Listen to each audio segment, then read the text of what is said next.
Hola, buenas tardes. Bienvenidos a una nueva charla. Estamos en la charla 24, la cuarta caída del hombre. En este mensaje vamos a ver esta cuarta caída. Según el relato bíblico en el libro de Bereshit, la humanidad pasó por 4 caídas. Nosotros ya vimos 3. La primera fue la de Adán, ¿no es cierto? La segunda fue la de Caín y la tercera fue la de la generación torcida y perversa de la descendencia de los vigilantes, los Nefilim, todos y todos los que los acompañaron antes del diluvio, ¿verdad? Entonces, ahora que estamos en el capítulo 11, vamos a ver la cuarta caída del hombre, que está entre los Pasuquín 1 y 9 nada más, pero tiene muchísimas implicaciones. Estas 4 caídas fueron consecutivas y relativamente, entre comillas, bastante poco tiempo demoraron unas y otras. En esta cuarta caída queda manifiesta completamente la astucia del enemigo, ¿verdad? Porque se produjo después del diluvio, ocurrió en la nueva tierra después de la restauración de la vida humana bajo la autoridad de Noah, como ya comentábamos. Esa vida tipificaba la vida de resurrección, ¿sí? Entonces, la cuarta caída del hombre tenía este trasfondo. La causa de esto, detrás de cada una de estas 4 caídas hubo un único origen común a todas, ¿no es cierto? Hasatán, lo sabemos, porque fue el instigador de todas ellas. Entonces, vamos a ver ahora o sea, Hasatán instigó la rebelión en el corazón primero de Adán, que no fue exactamente una rebelión. Lo de Adán fue más una caída que una rebelión. Ya la de Caín fue una rebelión y las siguientes fueron empeorando, fueron agravándose en cuanto a la rebelión. La primera rebelión, a pesar de contener un pequeño elemento, por así decir, de rebelión, porque sí fue, pero fue más desobediencia que otra cosa, fue entonces mayormente una caída. Pero esta última fue verdaderamente una rebelión que abarcó a todo el mundo en ese momento, ¿sí? Entonces esta cuarta caída, igual que las anteriores, tenía los 2 factores de Hasatán y el hombre, siempre interactuando, ¿no es cierto? En todas las caídas del hombre, este fue cayendo cada vez más hacia abajo. En la primera caída, el hombre cayó de la presencia de Elohim a su propia conciencia en cuanto a su propio gobierno. Buenas tardes, César. El primer nivel consistió entonces que el hombre cayó de la presencia de Yahweh a su propia conciencia. Esto significa que descendió del gobierno divino a su propio control, ¿no es cierto? Bereshit 2 revela que después de que Elohim creó al hombre, lo puso delante de sí. El hombre estaba en la presencia de Yahweh. No había ninguna barrera entre Elohim y él. No había ninguna separación, ningún obstáculo, ningún velo, no había nada. El hombre estaba en la presencia directa de Elohim manifestado. En un sentido positivo, el hombre era directamente gobernado por la presencia de Yahweh. Como ya vimos muchas veces antes, cuando Elohim creó al hombre, lo hizo con 3 partes, ¿verdad? El ruaj, el alma y el cuerpo. El ruaj estaba directamente relacionado con la presencia de Elohim, completamente enganchado, completamente conectado. El alma estaba bajo la dirección del ruaj humano. El cuerpo estaba bajo el control del alma. Todo estaba correctamente en su lugar, posicionado y funcionando de manera perfecta. Esa era la condición del hombre al principio. En el principio, la presencia de Elohim era la esencia que controlaba. Podemos así llamar al gobierno divino, ¿no es cierto? Antes de la caída, el hombre creado, que aún no había caído, se encontraba directamente bajo el gobierno divino, el gobierno de Yahweh. En aquel tiempo, el hombre ni siquiera era controlado por algo que proviniera de Elohim, estaba controlado directamente por la presencia de Elohim. No había intermediarios, no había mensajeros, no había nada. En ese momento estaba controlado de forma directa. Él hablaba con Yahweh todos los días, él paseaba por el jardín, por el huerto, delante de su presencia todo el tiempo. Pero entonces cayó al gobierno de su propia alma. Eso fue desconectado, lo perdió y esto de caer bajo el gobierno de la propia alma ha sido llamado de usar la propia conciencia o vivir bajo la propia conciencia, o sea que cada uno determina, por así decirlo, ¿no es cierto? Este asunto de la conciencia ha sido un problema para la mayoría de los estudiantes de las escrituras. Sin embargo, nosotros ya aprendimos que la conciencia es una de las funciones del ruaj y no del alma, de manera que el hombre tenía una conciencia cuando fue creado, pero la perdió en la caída al perder al ruaj. ¿Será entonces que el hombre quedó sin conciencia? Por supuesto que no. A decir verdad, el alma activó la conciencia del alma, una cosa de emergencia, por así decir, por darle un nombre, ¿no es cierto? Es una especie de copia de la función original del Ruach, es una forma, porque el alma razona y llega a conclusiones mentales, ¿no es cierto? Para eso está capacitada. Entonces, el problema es que de repente el alma se encontró con que no tenía que hacer con esas resoluciones, tenía que tomar una decisión de acción posterior y no había quien le indicara porque el Ruach ya no estaba. Entonces el alma empezó a tomar decisiones por sí misma. Se genera en ese momento la conciencia del alma, que no es una función propiamente almática, sino que fue una cosa de emergencia, ¿no es cierto? Entonces así quedó librada a su propio arbitrio, de manera completa. No es que antes no tuviéramos libre arbitrio, lo teníamos también, pero estábamos conectados en Adán al Ruach, ¿no es cierto? Entonces, como Adán y Jabá participaron del árbol del conocimiento del bien y del mal, sus ojos fueron abiertos. Y cuando se abrieron sus ojos, la conciencia del alma empezó a funcionar inmediatamente, a pesar de que no debe haber actuado de forma inmediata, pero obedecía, a partir de ese momento obedecía únicamente a la fuente que estaba en su interior, que era el árbol de Hasatán. Ya no estaba, ya no tenía otra presencia, ya no tenía la presencia de Yahweh para influenciarlo. Y por supuesto no había comido del árbol de la vida, de manera que lo único que tenía para actuar era la fuente de, hola Maidali, buenas tardes, la fuente del árbol del conocimiento. Entonces, lo que Yahweh realmente es soberano, lo sabemos, pero es previsivo también. Cuando creó al hombre lo condicionó para que tuviera conciencia aún después de la pérdida del Ruach. De hecho, también nos creó con alma y Ruach para que en la muerte espiritual no quedáramos muertos completamente y sin vida, ¿verdad? Físicamente. O sea, él planeó todas las cosas para que siempre hubiera una salida de emergencia a través de la cual él pudiera resolver todas las cosas. El elemento de la conciencia del alma estaba presente en el hombre, pero su función no se ejerció hasta que el hombre fue seducido por Hasatán y cayó. Cuando sucedió esta caída, la conciencia del alma empezó a funcionar.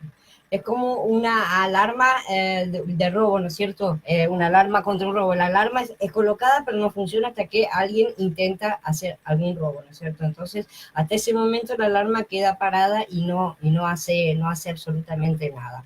Entonces, cuando me refiera a la conciencia en este específico mensaje, en este mensaje nada más, voy a estar refiriéndome siempre a la del alma, a menos que aclare, ¿no es cierto? A menos que me refiera a la verdadera conciencia del Ruach, que lo voy a aclarar. Pero si no, vamos a estar hablando de conciencia, que el hombre está librado a su propia conciencia del alma. Es bueno que los hombres puedan sentirse avergonzados. Adán y Jabá se sintieron avergonzados en primer lugar cuando ellos cayeron, ¿verdad? Si robamos un objeto y nos jactamos de hacer esas cosas, como hacen los malvados, eso sería una cosa bastante desagradable, ¿verdad? Deberíamos sentirnos avergonzados. Pero mucha gente no tiene vergüenza de sus acciones malvadas, ¿no es cierto? No se siente avergonzada por sus maldades. Es más, en muchas de sus maldades se jacta de ellas. Estas personas están totalmente dominadas por el árbol del conocimiento. Este es el fruto de la primera caída y su conciencia almática no les incomoda demasiado. Sin embargo, la vergüenza en sí protege al ser humano caído. Es un sistema de alarma también, un sistema de protección, como puede ser el dolor el dolor es un sistema de alarma que tenemos para no lastimarnos de manera grave. Por ejemplo, cuando acerco la mano a una fuente de calor, empiezo a sentir dolor, no hace falta que la acerque y que me queme directamente, pero ya empiezo a sentir una sensación desagradable que advierte a mi cerebro que la mano está corriendo peligro, yo debo retirar mi mano. En ese sentido, es un sistema de protección. La vergüenza también es un sistema de protección ya a nivel moral y espiritual, ¿no es cierto? Para cuidarnos de las acciones. Por eso dice en Romanillín, en el capítulo 2, cuando los gentiles que no tienen la Torá practican espontáneamente lo que requiere la Torá, ellos que no tienen la Torá son una Torá para sí mismos.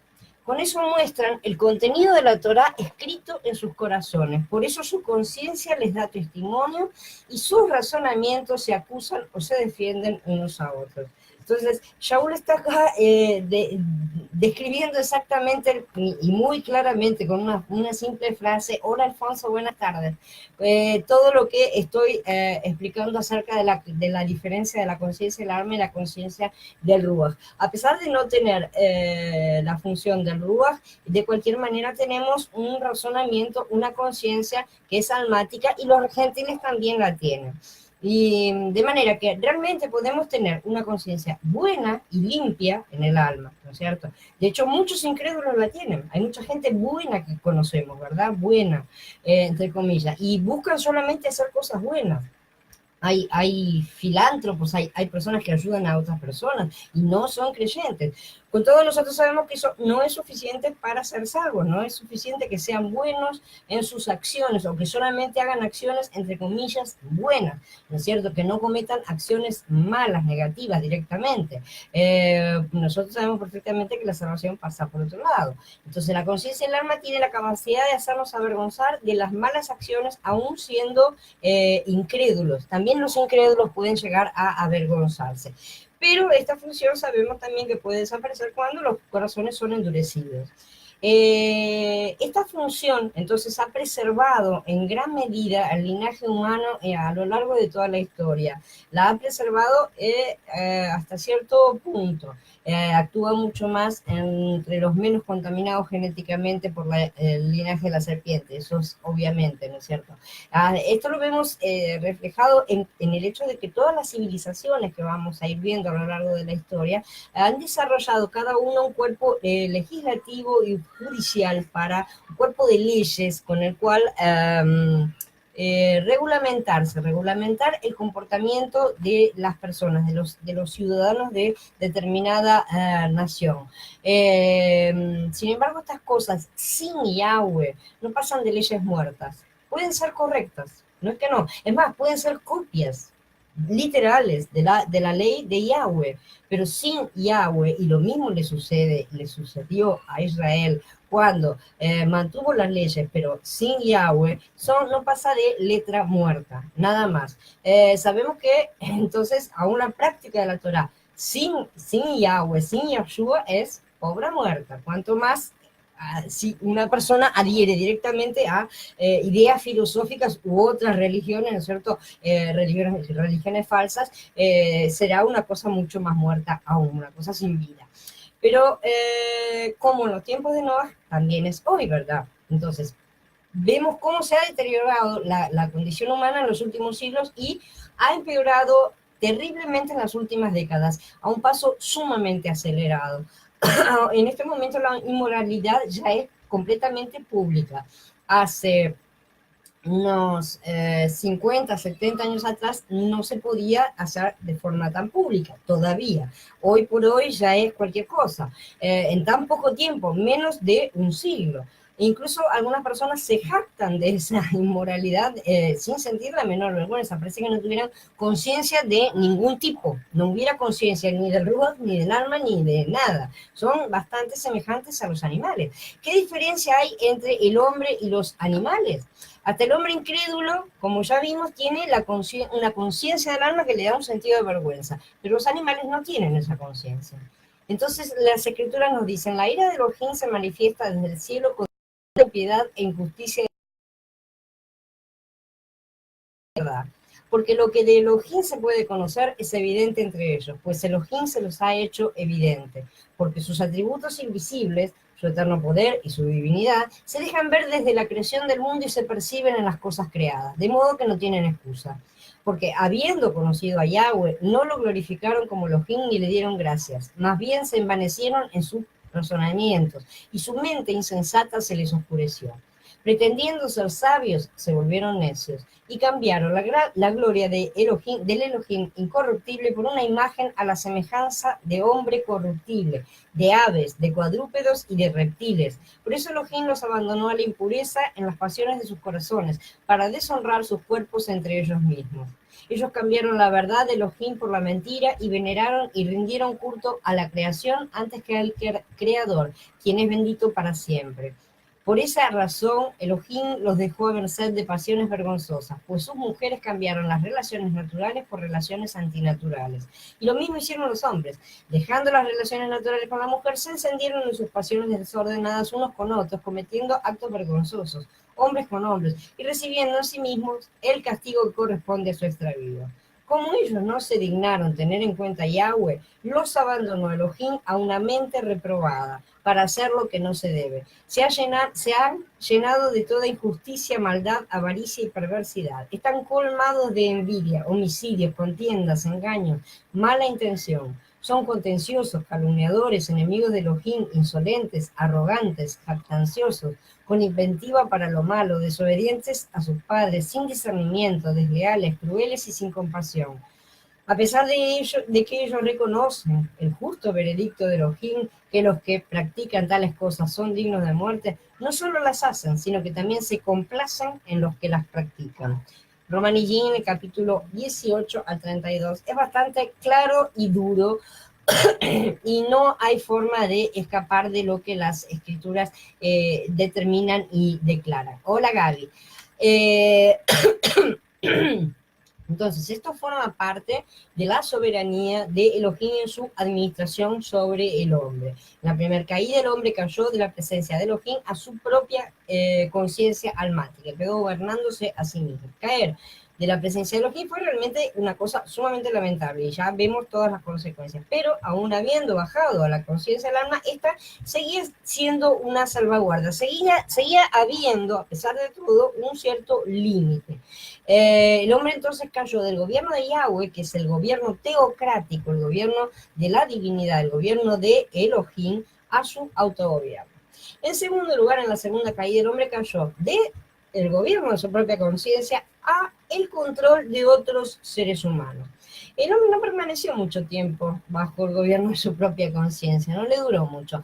Caín fue el primero en violar la ley de la conciencia. Bereshit 4 revela que Caín no sintió ninguna vergüenza al mentir y ni siquiera tampoco al dar muerte a su hermano Hebel, ¿verdad? Al mentirle a Yahweh descaradamente acerca de la muerte de Hebel, él demostró que había violado su propia conciencia. A partir de ahí, continuó simplemente endureciéndose y llegó a prácticamente matarla, no sentir absolutamente nada, no sintió nunca más las llamadas de la conciencia. Él fue arrogante, no sintió vergüenza absolutamente por nada y todos sus descendientes siguieron su camino, ¿verdad? Desde que el hombre violó su conciencia hasta el diluvio, la tierra estaba llena de violencia, dicen las escrituras. Según ya vimos, no había ningún gobierno humano antes del diluvio de forma específica, porque el hombre había perdido ese derecho a favor de Hasatán, ¿verdad? Quien a su vez lo dio a los vigilantes y a sus hijos, como él bien aseguró. El acusador le dijo: a ti te daré estos dominios y la gloria de ellos, porque a mí se me han entregado y se los doy a quien yo quiero. Y él decidió que se los daba a los vigilantes y sus descendientes para hacer crear todas las civilizaciones que crearon prediluvianas y que fueron destruidas. Y Yahshua no negó lo que Hasatán aseguró, pero Yahweh restableció la autoridad delegada después del diluvio. El temor y el miedo a ustedes será sobre todo animal salvaje, toda criatura que vuela en el cielo, toda criatura que vuela sobre la tierra y todos los peces del mar. Ellos han sido entregados a ustedes. ¿Por qué repetir las cosas? porque el hombre había perdido el primer derecho, ¿sí? Entonces, al juzgar Yahweh a toda aquella generación malvada en el diluvio, dio un nuevo comienzo para todos, inclusive para la genética negativa que estaba en ese momento. En el momento que él establece el pacto, todavía no había hijos, ¿no es cierto? Entonces estaba dando una segunda oportunidad. Sin embargo, vemos que Hasatán afirma que recuperó ese control y es absolutamente verdadero. El hombre volvió a entregarle el control completo a Hasatán una vez más por su propia voluntad. Vamos a estudiar este asunto a lo largo de las escrituras, porque esta entrega de poder se repite seguidamente y vamos a ver cómo es que nos afecta también a nosotros en nuestra vida diaria, ¿no es cierto? Como tantas veces entregamos el control de forma voluntaria, a veces dándonos cuenta y a veces sin darnos cuenta. Israel fue por siglos el baluarte de Yahweh sobre la tierra, ¿no es cierto? Su nación, su pueblo separado, el único punto intocado, por así decir, por Hasatán. Pero para cuando llegó Yahshua, también ese baluarte había caído en las manos del acusador. Lo sabemos perfectamente, lo sabemos todo lo que sucedió y cómo estaba, en qué situación estaba. Había algunas personas sueltas, pero no la nación completa como debería haber sido, no había un pueblo. Entonces en ese momento Hasatán se sentía fantásticamente intocable, se sentía súper poderoso, por eso hizo la tentación que hizo, ¿no es cierto? Y finalmente por eso también cayó en su propia trampa. Si leemos con atención las palabras de Yahweh, ¿no? Vamos a ver que la orden de gobierno y autoridad es sobre animales y no sobre otros hombres, ¿sí? No se le dio en ningún momento, tampoco a Adán se le dio el derecho de gobernar sobre otros hombres. El hombre debía ejercer la autoridad de Yahweh, o sea, manifestar su imagen, como estamos viendo en la otra serie, sobre los mamíferos, los peces, las aves y los reptiles, pero no sobre otros hombres. En ningún momento se le da ese permiso. Sin embargo, como siempre, las cosas al revés en lo que Hasatán incita, ¿no es cierto? Enseguida vemos surgir los primeros imperios, enseguida semillas, al principio de las grandes civilizaciones que serían en las que se convertirían pocos siglos después, ¿verdad? Y eso todavía antes del diluvio. El hombre comenzó a hacer mal uso de esa autoridad delegada y se dominaban, se esclavizaban, se explotaban unos a otros. Comenzó apareciendo todos estos males de por sí, siendo que no había derecho de ejercer control sobre otro ser humano, solamente sobre los animales de la tierra. Y eso también, con todos sus límites, y era para hacer un buen uso, por así decir, de los recursos y cuidar también de todos los animales, ¿no es cierto? Entonces, este fue el inicio del gobierno humano. Así que en la primera caída el hombre cayó de la teocracia al gobierno de sí mismo en su alma, y en la segunda caída descendió del autogobierno al gobierno de otro hombre, ponerse bajo el gobierno de otro ser humano. En los primeros 9 capítulos de Bereshit vamos a ver 3 clases de gobierno: el gobierno divino, el gobierno de la conciencia y el gobierno de uno mismo, ¿no es cierto? El gobierno humano, eso es lo que estamos mencionando. Todos los estudiantes bíblicos concuerdan en que estos 3 gobiernos constituyen 3 maneras en que Yahweh se relacionó con el género humano. Cuando el hombre cayó del dominio de su conciencia, quedó bajo la tercera etapa, por así decirlo, del gobierno humano. Ahora bien, nosotros los creyentes salvos, gracias a Mashiach, estamos bajo su autoridad nuevamente, ¿sí? Él es el verdadero gobierno. Nosotros hemos vuelto a tener un gobierno teocrático. Nuestro gobierno, nuestras vidas es una teocracia, a pesar de que continuamos viviendo en este mundo bajo el sistema que nos toque vivir, el sistema político del sistema mismo que nos toque. También hemos vuelto a tener la conciencia del Ruach, una cosa que los que no han nacido no tienen, no recuperaron. Y hoy estamos aprendiendo también a someter al alma nuevamente, después de tantos años de estar ejerciendo la función que no le correspondía, junto con esta conciencia almática que desarrollamos a lo largo de toda nuestra vida, ¿verdad? Que esa es la parte más difícil, como todos bien sabemos. Estábamos sometiéndola nuevamente a quedar bajo la dirección de nuestro Ruach y así bajo el Ruach de Mashiach, que nos pone en contacto con Yahweh.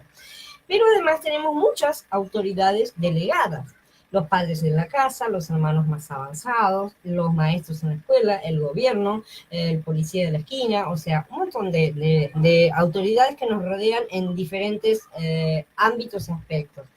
Todas estas son autoridades delegadas por Elohim. algunas dentro de su voluntad directa y otras dentro de su voluntad permisiva. ¿Cuál es la diferencia entre estas dos voluntades? Yahweh manifiesta su voluntad de tres maneras: la permisiva, la decretiva y la preceptiva. La decretiva es la voluntad por decreto, ¿sí? Es su soberana voluntad realmente, la cual podemos conocer o no, porque puede manifestarla o no, o sea, no necesita darnos explicaciones, por así decir, dependiendo de lo que él revele o no revele al hombre. Pero es la voluntad directa de Elohim, donde él hace que algo sea, lo decreta, lo emite, habla directamente de eso, él desea esa cosa. La voluntad preceptiva es la voluntad que se manifiesta a través de preceptos, justamente, mandamientos, direcciones, reglas, a través de su Torah y sus mitzvot, donde él muestra su deseo de que obedezcamos y seamos perfectos como él es. A través de la Torah, él ha ido, vamos a ver que el camino del hombre, de Israel con Yahweh, a través de las escrituras, ha sido uno siempre de Yahweh camina, tropieza, cae, vienen leyes. Israel camina, tropieza, cae, bien, Yahweh viene y da leyes. Israel camina un poco más, vuelve a tropezar, vuelve a caer y Yahweh vuelve a darle leyes. Eso es lo que vamos a ver en la parte de los primeros libros de las escrituras, cuando él entrega realmente toda la Torah. La Torá es una forma de ir regulamentando todas las acciones negativas que los hombres ya venían cometiendo en sí. O sea, no es una voluntad decretiva, sino que es una voluntad preceptiva, ¿sí? Viene a través de preceptos. ¿Por qué los explica? Es como si yo dijera, por ejemplo, yo compro una botella de veneno y la pongo en mi casa en un estante. Entonces establezco una regla, le digo a mi nieto, por ejemplo, le digo, queda terminantemente prohibido que toques el estante donde está la botella. El estante en sí no tenía una regla antes de eso. Antes de estar la botella no había ningún motivo para que yo estableciera la regla. Pero ahora hay un motivo por el cual esa regla debe ser establecida. ¿Se entiende? Entonces, son reglas circunstanciales, por así decir, dadas unas determinadas circunstancias, y nosotros sabemos muy bien que como seres humanos caídos tenemos toda una serie de circunstancias que necesitan de reglas preceptivas, de la voluntad preceptiva del Padre. Entonces, finalmente, su voluntad permisiva es cuando él permite que, por ejemplo, el pecado ocurra y se manifieste para alcanzar algún objetivo que él conoce y que sí ha determinado, pero que no manifiesta de forma abierta normalmente. Su voluntad permisiva, por lo menos no al principio, después muchas veces lo explica. Su voluntad permisiva, entonces, es aquella que permite el mal como medio para alcanzar sus fines. Pero esto no es lo mismo que decir que el fin justifica los medios, que es lo que dice la contra, ¿tá? Yahweh no justifica los medios y los mismos van a ser juzgados, los medios van a ser juzgados, pero los utiliza para alcanzar sus buenos objetivos. Así él transforma males en bienes. Además, sabemos que Yahweh dispone todas las cosas para el bien de aquellos que le aman y son llamados de acuerdo a su propósito, nos dice Romanillín en el capítulo 8. Yahweh utiliza los males que los propios hombres ocasionan a sí mismos para hacerlos crecer. Él jamás crea males, él nunca crea ningún mal. El hombre mismo es quien los crea. Él permite que el hombre se comporte de una forma que lo conduzca a una consecuencia de crear un mal que lo va a atacar, por así decir, en alguna forma, pero ese ataque va a producir un fin bueno al final de las cosas. Entonces Yahweh permite esa acción. Por ejemplo, utiliza los gobiernos de otras naciones para castigar la maldad y la idolatría de sus hijos descarriados, ¿sí? Como el caso de los caldeos o de los asirios, ¿no es cierto? Y eso produce obediencia en muchos, lo que genera que exista el remanente fiel que él siempre guarda para sí mismo. Muchos caen, pero muchos también son salvos. Entonces estamos bajo algunas autoridades que han sido determinadas por su voluntad decretiva. ¿sí? Que él ha determinado porque es su voluntad, su deseo que así sea. Por ejemplo, los padres, ¿sí? Hasta que los hijos están en condiciones de convertirse en padres por su propia vez y repetir el proceso una y otra vez porque es siempre una cosa de crecimiento y ampliación. Los hermanos más avanzados, en el mismo sentido, en el mismo nivel que padres, ¿tá? En el nivel de cuidado de los que están más, los que son más débiles, los que son más nuevos, los que son más jóvenes, los que guían e instruyen a los nuevos hasta que estos por su vez se convierten en guías e instructores de las generaciones siguientes. Siempre es el mismo camino circular que tenemos. En ambos casos la autoridad que se ejerce es siempre en amor, debe ser ejercida siempre en amor y siempre con vistas al desarrollo y crecimiento del otro, prioritariamente sobre todas las cosas, no algún beneficio que se pueda obtener a cambio, lo cual al mismo tiempo no niega que sí existan beneficios. Por ejemplo, los padres no ejercen autoridad sobre los hijos para que trabajen para ellos, ¿sí? Explotándolos, sino para enseñarles a trabajar, porque deben capacitarlos para su futuro. Entonces van enseñándoles a trabajar y al mismo tiempo sí obtienen el fruto del trabajo que van aprendiendo a hacer los hijos. Esto dentro del sistema de Yahweh, el trabajo es ejercido en la cooperación de todos los miembros, que eso es algo muy diferente al concepto del sistema satánico, ¿no es cierto? Del trabajo en el sistema satánico, no tiene nada que ver.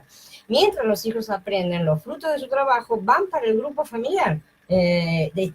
También trayendo aportes, están dando beneficios al grupo, no están siendo explotados, están aprendiendo mientras crecen dentro de la familia toda, ¿no es cierto? Esto sin duda beneficia a todos, beneficia al grupo entero, ¿no? Y eso incluye obviamente también a los padres.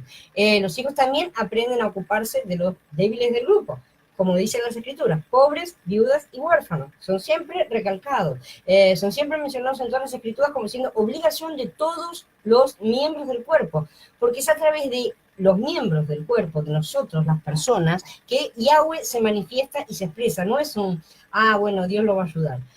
No, no es así, porque Diosito te lo pague. No es así la cosa. Nosotros somos la herramienta que Él utiliza para ejercer el bien. Esa es la parte de manifestar su imagen. Entonces, el bien que los hombres realizan bajo su voluntad es el bien que Yahweh mismo realiza. Esa es la forma en que la novia expresa y manifiesta completamente al Padre.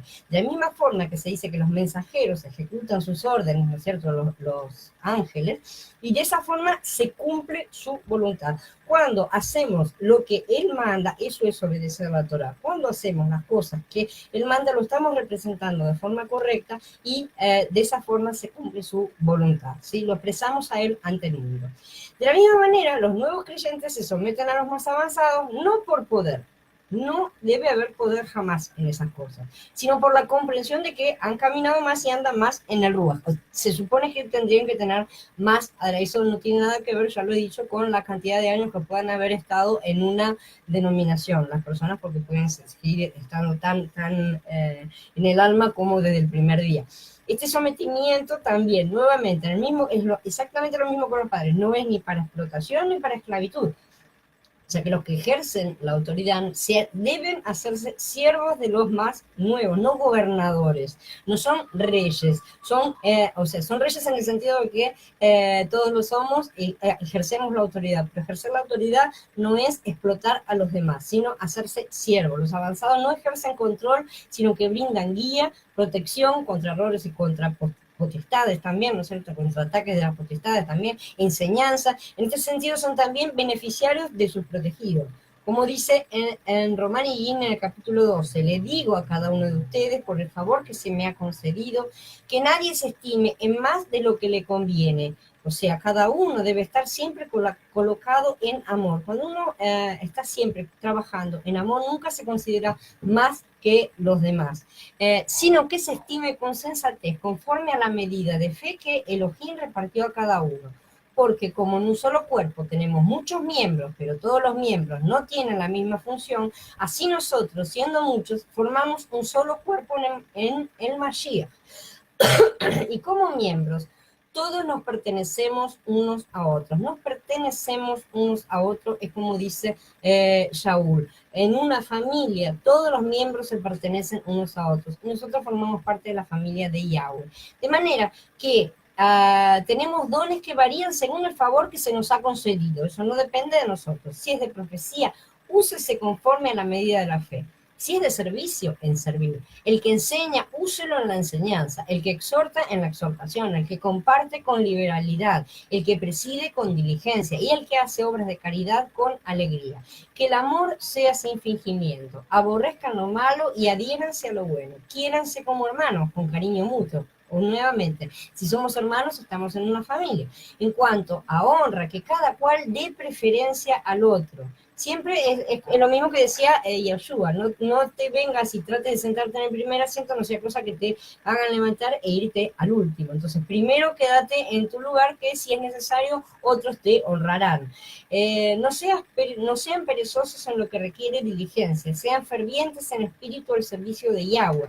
Regocíjense en la esperanza, sean constantes en la tribulación, perseverantes en la oración, compartan con los santos en sus necesidades, practiquen la hospitalidad, bendigan a los que los persiguen, no debemos maldecirlos, bendigan y no maldigan, alégrense con los que se alegran, lloren con los que lloran. Vivan en armonía unos con otros. Es una vida completamente de células interrelacionadas, como podemos ver, porque para alegrarse con lo que se alegran y llorar con lo que lloran necesitamos tener el mismo sentimiento, estar en unanimidad. En cuanto sea posible, no le paguen a nadie mal por mal, procuren lo bueno delante de toda la gente, en cuanto sea posible, hasta donde dependa de ustedes, vivan en paz con todas las personas. Amados, no se vengan ustedes mismos, déjenlo todo a la ira divina, porque está escrito, mía es la venganza, yo pagaré, dice Yahweh. Así que si tu enemigo tiene hambre, dale de comer, y si tiene sed, dale de beber. Pues al actuar así, le harás arder la cara de vergüenza. No te dejes vencer por el mal, sino vence al mal con el bien. Esto está en Romanillín en el capítulo 12. En todas estas prácticas mencionadas vemos cosas que se deben ejercer entre creyentes y otras con respecto a incrédulos. Y el enemigo mencionado aquí no es Hasatán, sino hombres no creyentes. No estábamos hablando de él, en ningún momento se nos dice amén a Hasatán, no tiene nada que ver. Ciertamente en las prácticas entre creyentes todos deben beneficiarse unos a otros. Por eso siempre en muchos lugares menciona primero a los de la familia de la fe y después a los de afuera. No es que no se deba dejar, pero la prioridad siempre es para la familia, digamos. El cuerpo debe trabajar de forma interactiva, no es el estómago para alimentar a todos. Existen también funciones dentro del cuerpo que cuidan del bienestar del estómago, o acabaría la alimentación y el cuerpo todo se moriría, ¿no es cierto? O sea, no podemos estar mandando, al estómago que nos alimente y nada más. No es el cerebro para enseñar a todos, existen también funciones dentro del cuerpo que cuidan del bienestar del cerebro, o acabaría la enseñanza, la comprensión, el razonamiento, acabaría el cerebro, y el cuerpo dejaría de tener la vida, ¿no es cierto? También. Todas las partes del cuerpo trabajan para el bien común, como una familia, no para el individual. Cualquier beneficio individual que tengamos como objetivo debe visar siempre al beneficio del cuerpo como un todo. Es como ser labrados como piedras para pertenecer al edificio, mejorar nosotros, pero para el cuerpo como todo. Si nos determinamos a crecer individualmente y ser labrados con piedras vivas, no es únicamente para nuestro beneficio personal. Si eso hiciéramos, no nos diferenciaríamos de ningún hijo del mundo. Estaríamos haciendo una carrera, como ellos hacen.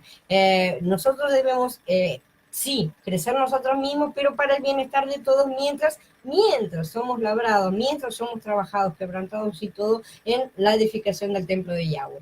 Existe un mientras, ¿no es cierto? Un tiempo de desarrollo hasta que estamos capacitados para posicionarnos, no solo como receptores, que lo seremos la vida entera, o sea, siempre vamos a estar recibiendo, porque hasta que Él llegue no vamos a alcanzar ningún objetivo pleno, ¿no es cierto? Sino también como dadores, en el cual tenemos ambas funciones, tanto dar como recibir, las dos partes. Siempre estamos en diferentes niveles a lo largo de la vida en todas las cosas, en todo tenemos algo para dar y algo para recibir. Los bebés solo reciben. Los bebés solamente están recibiendo las cosas. Los niños continúan recibiendo, pero ya empiezan a dar, ya empezamos a recibir cosas en retorno de parte de los niños. Y a medida que van creciendo hasta que son adultos y realizan plenamente ambas tareas, tanto dar como recibir, están siempre realizando ambas funciones, siempre para el cuerpo como un todo.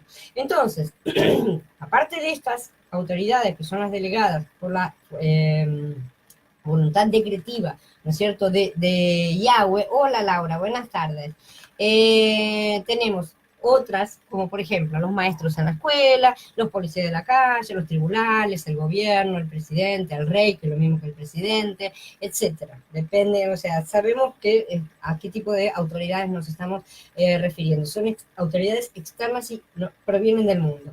Estas no son parte de la voluntad decretiva de Yahweh, sino de la permisiva. Él ha permitido que estas instituciones humanas se adueñen de funciones que no le corresponden directamente, no le corresponden realmente dentro del sistema divino. Por ejemplo, la educación del sistema satánico no solo no tiene nada que ver en contenido, sino tampoco en forma con la que es determinada por Yahweh, que es la educación dentro de la familia y del cuerpo, siendo aquí la familia una extensión y parte del cuerpo también, nunca separada del mismo, ¿no es cierto? El sistema satánico, por el contrario, separa al niño de la familia, porque esa es la intención que tiene. Si estamos sometidos a eso es porque lo hemos permitido, comportándonos de manera errada, aceptando las cosas que nos fueron vendidas, disfrazadas de beneficio, porque creímos en sus mentiras y no confiamos en Yahweh. Y fuimos pidiendo cada vez más, diciendo no queremos a Yahweh que nos gobierne, queremos un rey como todas las naciones. ¿Sí? Entonces ese tipo de acciones han ido sumándose y han ido permitiendo al enemigo tener cada vez más poder sobre los hombres. Los hombres se han vuelto a esclavizar a Hasatán de forma voluntaria. Que toda persona se someta a las autoridades superiores, dice Romanillín en el capítulo 13, porque no hay autoridad que no provenga de Yahweh. Así que las que hay por Elohim han sido establecidas. Así que no vale las revoluciones, porque hay algunos que siempre incitan a hacer revoluciones. No está permitido. Todas las autoridades, sean buenas, sean malas, han sido están ahí porque Yahweh lo ha permitido, dentro de su voluntad permisiva. De modo que el que se opone a la autoridad se opone a la disposición de Elohim, y los que se le oponen recibirán su condenación, porque los gobernantes no están para atemorizar al que hace lo bueno, sino al que hace lo malo. ¿Quieres vivir sin temor a la autoridad? Haz lo bueno y tendrás su alabanza, porque ella es un agente de Elohim para tu bien. Pero si haces lo malo, teme, porque no es en vano que lleva la espada, pues es un agente vengador de Elohim para castigar al que hace lo malo. Por eso es necesario que estén sujetos, no solamente por temor al castigo, sino también por motivos de conciencia. Y por lo mismo deben pagar también los impuestos, pues los gobernantes son ministros de Elohim que se ocupan de estos asuntos. O sea, se nos está diciendo que debemos someternos a la autoridad política y a la autoridad económica también de los gobiernos. Hemos elegido ser gobernados por ellos, ahora debemos cumplir con las reglas por ellos establecidas. Páguenle a cada uno lo que le deban, al que impuesto, impuesto, al que contribución, contribución, al que respeto, respeto, al que honra, honra. No le queden debiendo nada a nadie sino el amor mutuo, porque el que ama al prójimo ha cumplido con la Torá. Porque lo de no cometerás adulterio, no cometerás asesinato, no robarás, no codiciarás y cualquier otro mandamiento se resume en esta frase: amarás a tu prójimo como a ti mismo. El amor no le hace mal al prójimo, así que el amor es el cumplimiento de la Torá. Y en todo esto tengan en cuenta el tiempo, que ya es hora de despertarse del sueño, porque ahora la salvación está más cerca de nosotros que cuando creímos. La noche está avanzada y el día está cerca, así que despojémonos de las obras de las tinieblas y vistámonos de las armas de la luz. Andemos decentemente, como de día, no con glotonerías y borracheras, ni en pecados sexuales y libertinajes, ni en peleas y envidia. Más bien, vístanse del Maestro Yeshua, el Mashiach, y no hagan provisión para satisfacer los deseos carnales. Como podemos ver, Shaul también nos asegura que las autoridades del sistema han sido permitidas por Yahweh de manera bien categórica para que nos gobiernen. Y eso porque, como ya dije, primero deseamos someternos a ellas, ¿no es cierto? Pensando que seríamos beneficiados. El hombre se ha ido sometiendo al dominio de Satán siempre por medio de sus engaños y no por la fuerza. Él dejó de usar la fuerza como medio hace mucho tiempo realmente, comprendiendo que le era mucho más provechoso para esclavizar a los hombres por medio de promesas que son siempre falsas. Con todo el simple hecho de que Él está hoy despertándonos, o sea, que Yahweh está despertándonos, muestra que estamos en la hora de salir de ese sistema. Y eso no es tampoco una incitación a no obedecer las leyes. Está bien claro que debemos obedecerlas en cada país, las leyes deben ser obedecidas, no podemos levantar rebeliones, ni siquiera podemos tampoco salir cada uno por los propios medios y refugiarse en alguna cueva escondida, no se trata de eso. La forma de salir del sistema no es huir de él, sino levantar en su interior el sistema de Yahweh. Exactamente lo que el enemigo hizo en su momento, cuando se fue infiltrando, pero esta vez no sería a través de mentiras, sino de la única verdad. Entonces, el linaje humano ha sido preservado por estas tres clases de gobierno que hemos mencionado, el divino, el autogobierno y el gobierno de los hombres, a través de las diferentes etapas que mencionamos, siendo la última la que más tiempo se ha extendido, ¿no es cierto?, en la historia de la humanidad. Aunque la humanidad no ha sido salva, sí ha sido preservada realmente por estas tres clases de gobierno. Como seres humanos todos deberíamos temer a Elohim, ¿no es cierto? Debería ser lo innato. Los salvos y los no salvos también. Prestar atención a nuestra conciencia, la del Ruach, nosotros los salvos, y la del alma, por lo menos, los no salvos. Y respetar la autoridad que Yahweh delegó. Sin embargo, este respeto tiene un límite realmente. No podemos ser obligados a hacer cosas contrarias a la ley de Yahweh. Y hasta ahí es donde tenemos que llegar. Y no solamente tenemos que llegar, sino que debemos ponernos firmes, porque muchos en esta parte caen. Hola Mónica, hola Irma, hola Tabita, buenas tardes. Entonces, muchos caen en esa parte. Durante mucho tiempo, siglos completos, la humanidad ha estado dormida a las maquinaciones del enemigo, realmente, no las ha visto. Y Yahweh permitió que así fuera, de su voluntad permisiva.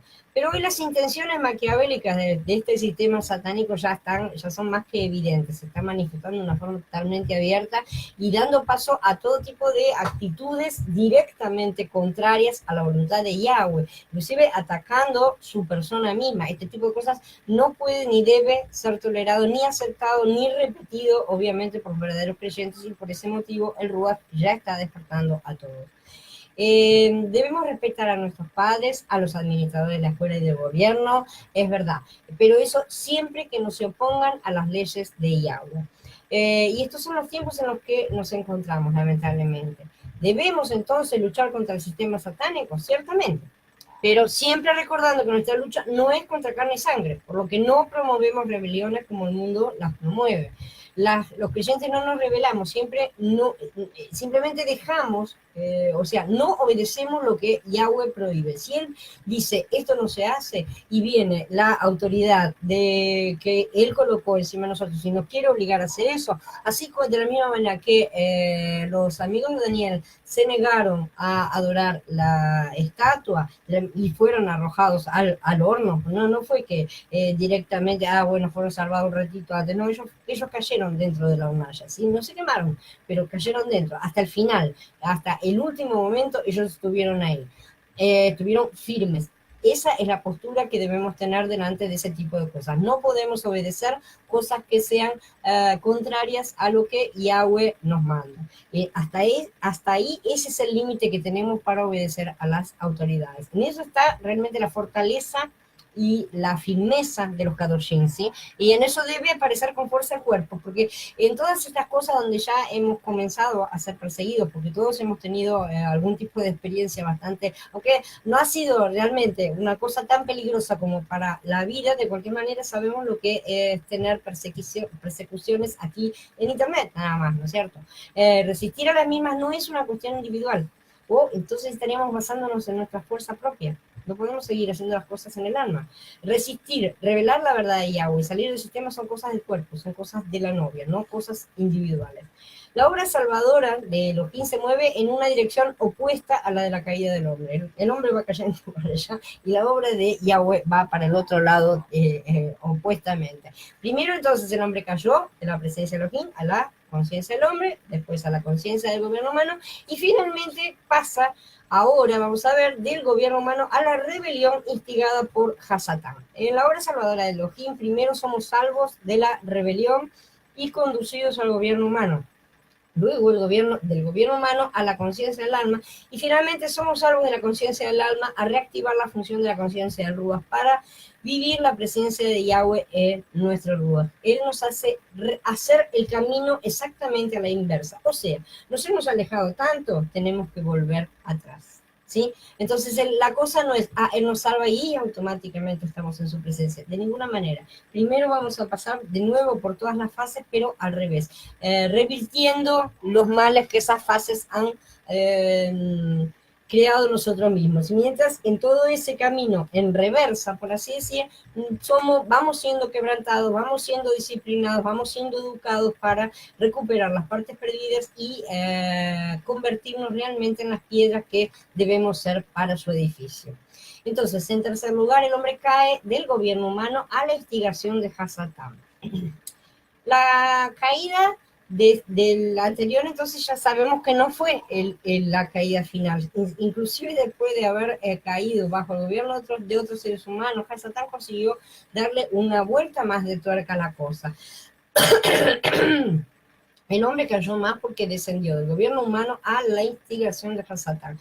El gobierno humano fue finalmente autorizado por Elohim en el reparto de las tierras, fueron repartidas. Sabemos que él otorgó poder a los pastores de las naciones para que pastorearan, y cuando su nación se ponía rebelde, o cuando otras naciones también se rebelaban, él permitía que unos controlaran sobre otros, de manera que se ejerciera autoridad de cualquier forma, ¿no es cierto? Que no fuera todo un caos librado al azar, ¿no es cierto?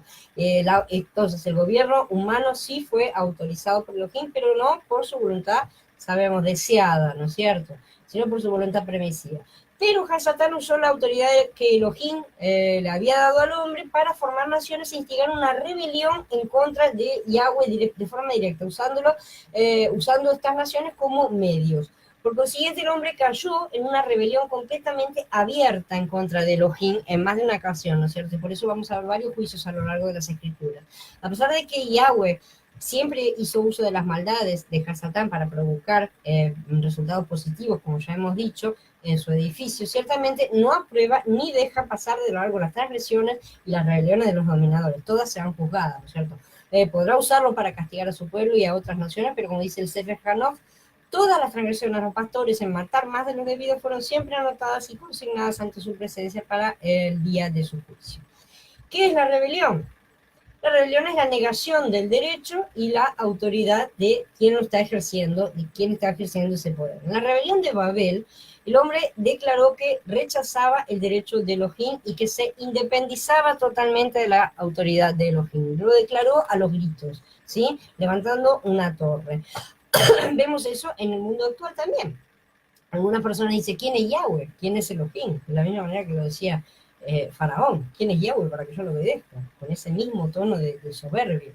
Se deshacen del sentir de su conciencia, están con los corazones endurecidos, rechazan el derecho y la autoridad de su creador sobre ellas. Es exactamente lo que sucedió en aquel momento en Babel.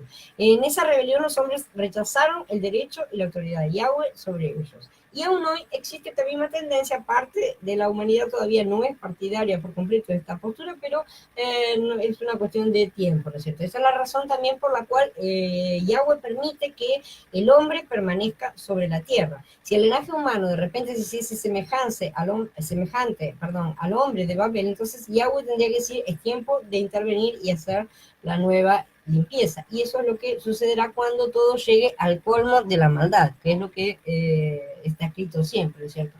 Ya hemos visto que en la caída de Babel, Yahweh intervino y juzgó personalmente esta rebelión.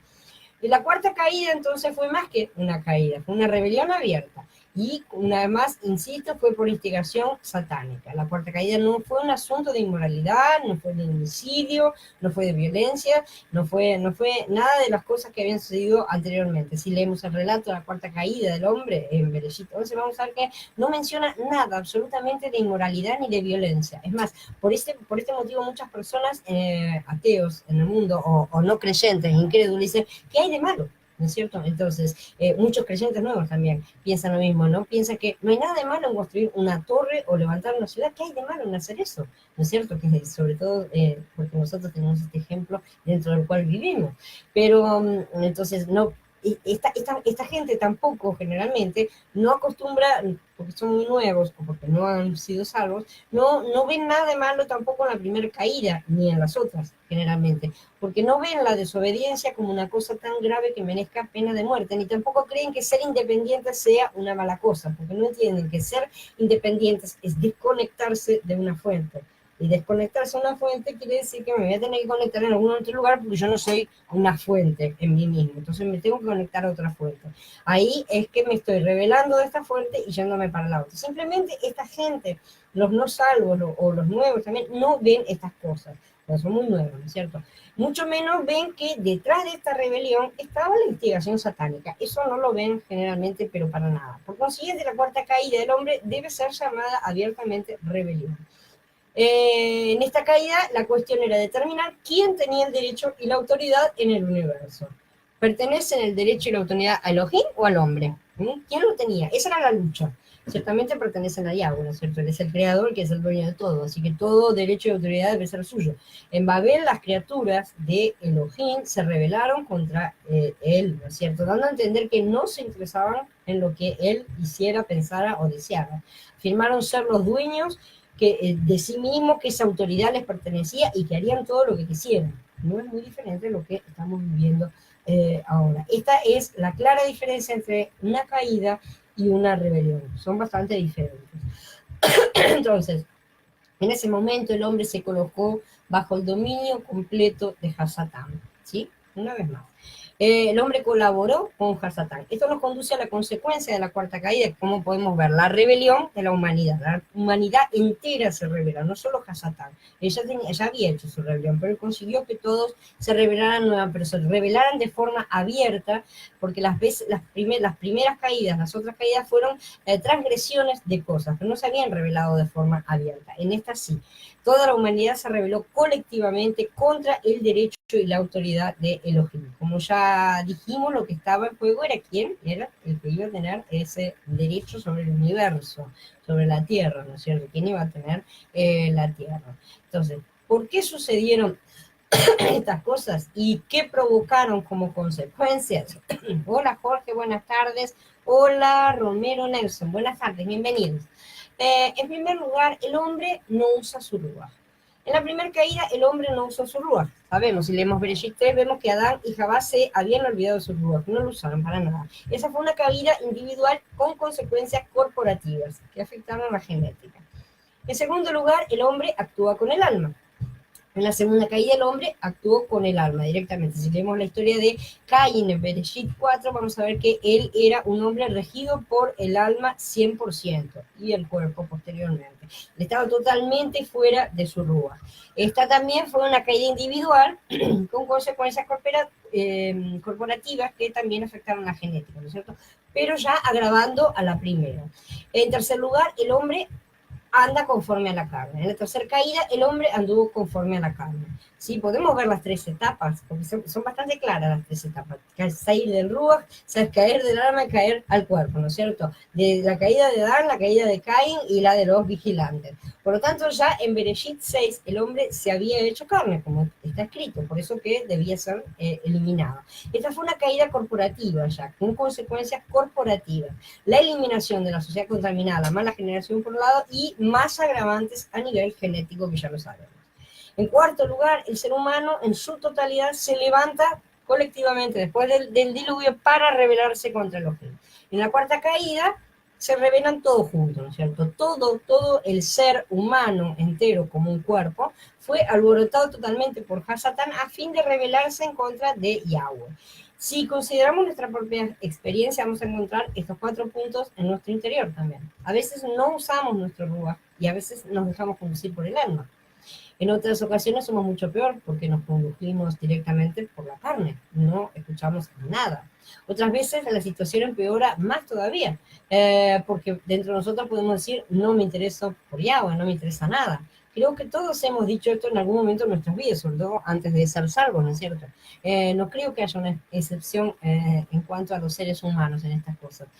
Aun cuando no hayamos dicho estas palabras en voz alta, ciertamente la actitud es la que transmite la comprensión, ¿no es cierto?, de estas cosas. Hemos declarado alguna vez en nuestro interior y con nuestras acciones que haríamos nuestro propio placer, tomaríamos nuestras propias decisiones y viviríamos nuestras propias vidas y no nos ocuparíamos de nada de las cosas de Yahweh, no haríamos nada al respecto de eso. Simplemente viviríamos nuestra vida en esta sociedad y esta sociedad fomenta eso y lo impulsa de manera que justifica a las personas que hacen este tipo de elección, las aplaude, las mima y las deja tranquilas, adormece sus conciencias, por así decir.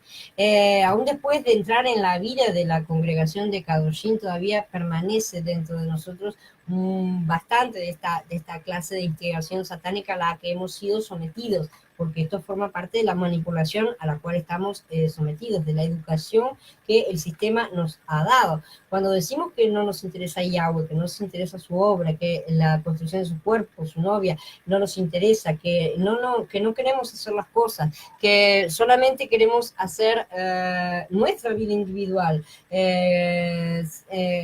Sí puede ser que me quiera ocupar un poquito, pero no mucho. No quiero que me molestes. Es un día de la semana nada más. Habíamos combinado eso, así que no vengas el resto de los días. Eso significa que procuramos establecer nuestra propia ciudad y nuestra propia torre.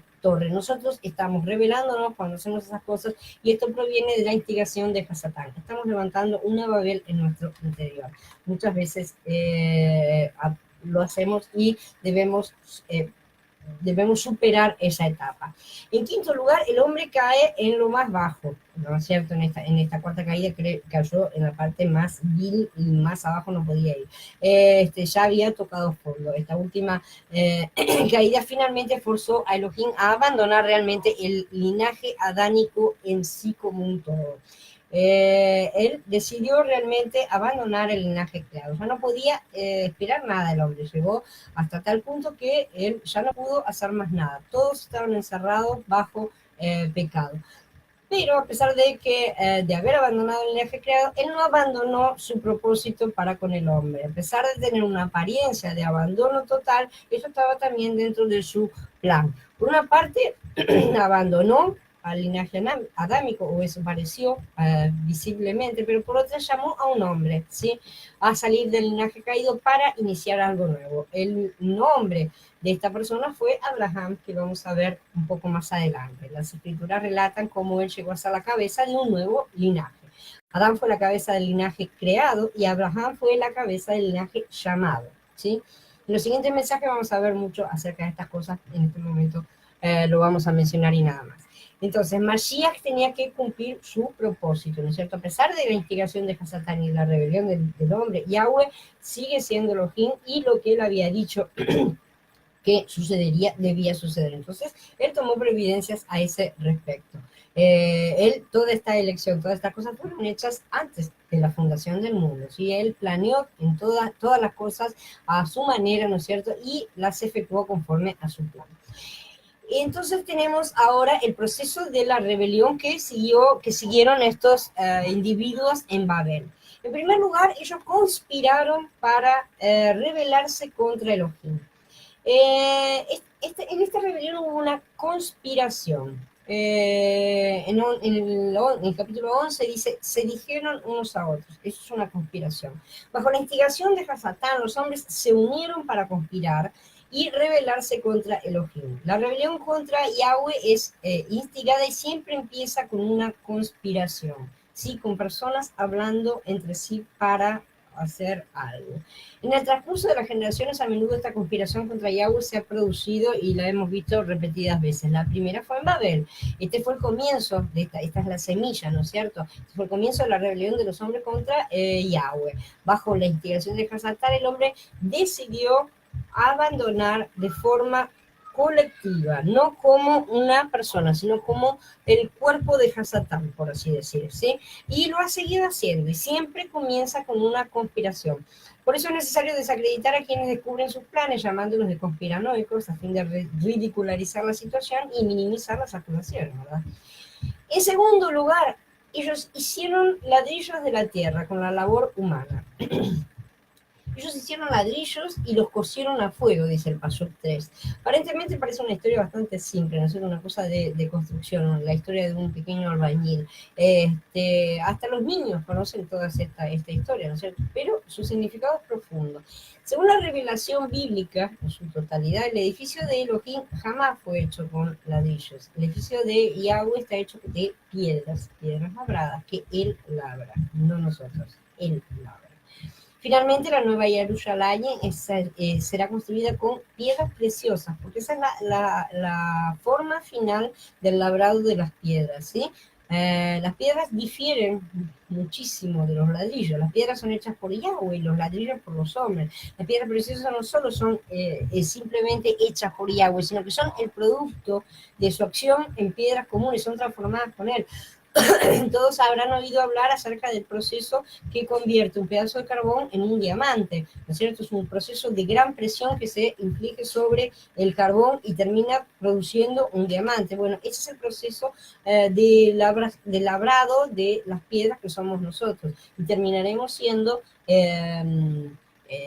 piedras preciosas. Esto difiere totalmente del concepto de diamante en bruto, que es una frase muy conocida que aparece en la película de Aladdin, la han promocionado, ¿no es cierto? Así, y es una frase sumamente masónica que se refiere al autolabrado, porque ellos se labran a sí mismos. Difiere totalmente. No, el labrado de las piedras del edificio de Yahweh no es personal, y es él el que lo hace.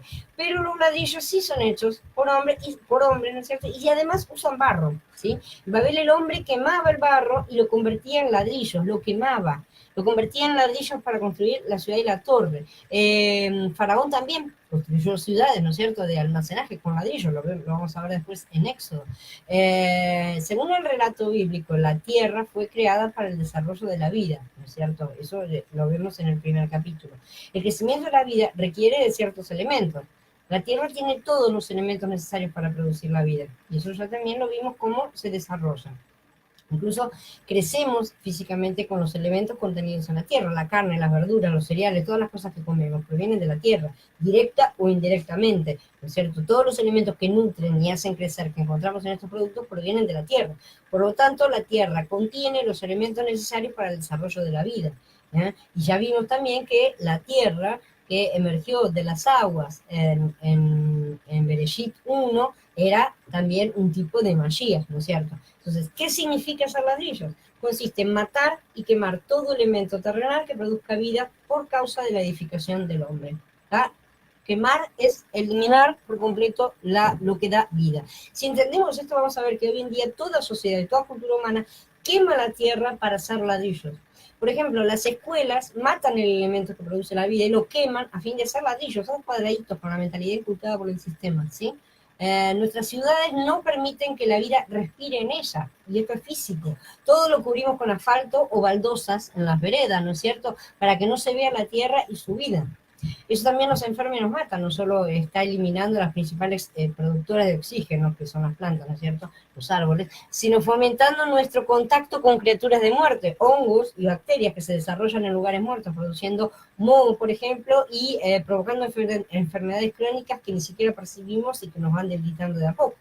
Ya nacemos contaminados, debilitados por la contaminación y la debilidad que adquirimos genéticamente a través de nuestros padres, que también han nacido contaminados, cada vez vamos siendo más débiles. Un organismo contaminado solo puede producir una descendencia contaminada y cada vez más débil, simplemente. Hola, Meili, buenas tardes, bienvenida.